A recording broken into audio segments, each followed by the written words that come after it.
Alright, I'm 27 years old and I come from Denmark originally. I moved to the UK when I was 20 years old to go to university.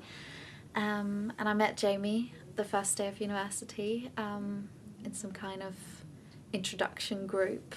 And we became good friends for the first few years of university, and we lived right next to each other and got on really well. And then at some point I was single and he was single, and it turned out that we wanted to be more than that, and we ended up having a 4-year long very successful relationship together.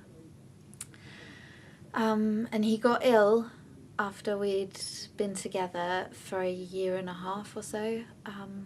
Got diagnosed with Hodgkin's lymphoma completely out of the blue. Well, that's just not what you expect at our age. He was 21 at the time, I was 23, and went through a lot of chemo and radiation and a stem cell transplant. He actually went into remission for a few months, and we thought it was fine, but then a few months later it came back, and it was more chemo and more radiation and more something called a donor lymphocyte infusion treatment, which was horrible, and he was hospitalized for about 5 months, very, very ill the whole time, and got out and had a few more months with us, and then he died in April last year, so a year ago. Well, when he died, our situation was that he was living with his parents in the last time of his life because he was too ill to live with me at university. So we had a situation where he lived with his parents and they could take him to the hospital when he needed, and he could rest there, and then I would spend a few days during the week being in my own place and work and going down to see him over the weekend then.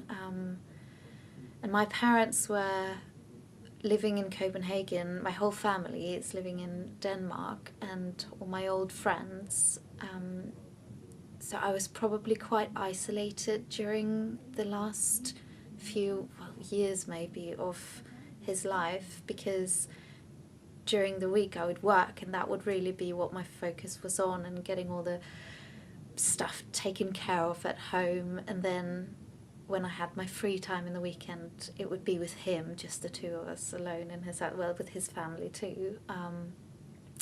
So when he died, it was incredibly lonely to just have that core person taken out of my life.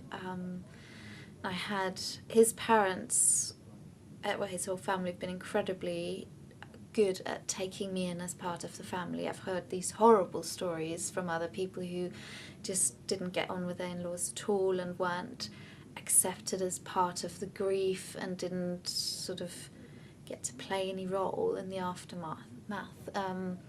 So I've been incredibly glad that they let me be part of that, let me be part of making decisions in planning the funeral and coming to stay with them at times after he died.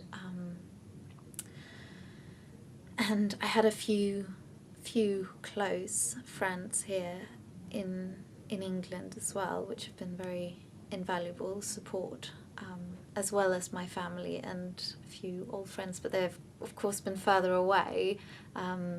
So in the time after Jamie died, I actually travelled quite a bit back and forth between Copenhagen and England to see my parents, see some friends, see Jamie's parents, be a little bit on my own. I didn't really like being in one place for more than a few days, maybe a week, because then I got the sense of this is what your life is like now, and that was not okay, whether it was here or there.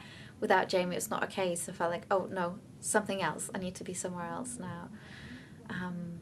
There's so many, the whole grief is just so many different things combined to one. The tragedy of everything that he lost, everything that he was supposed to be able to do, knowing that he won't be able to do that. And then my own not having him around and not having that one person, the other person who knew what that relationship really was, and all the future dreams we had, all how we talk so much about our hypothetical children and how we were going to raise them, and suddenly I know he's never going to be able to have children, and I will never have his children, and that whole area that we both loved talking about, and yeah, is not real anymore.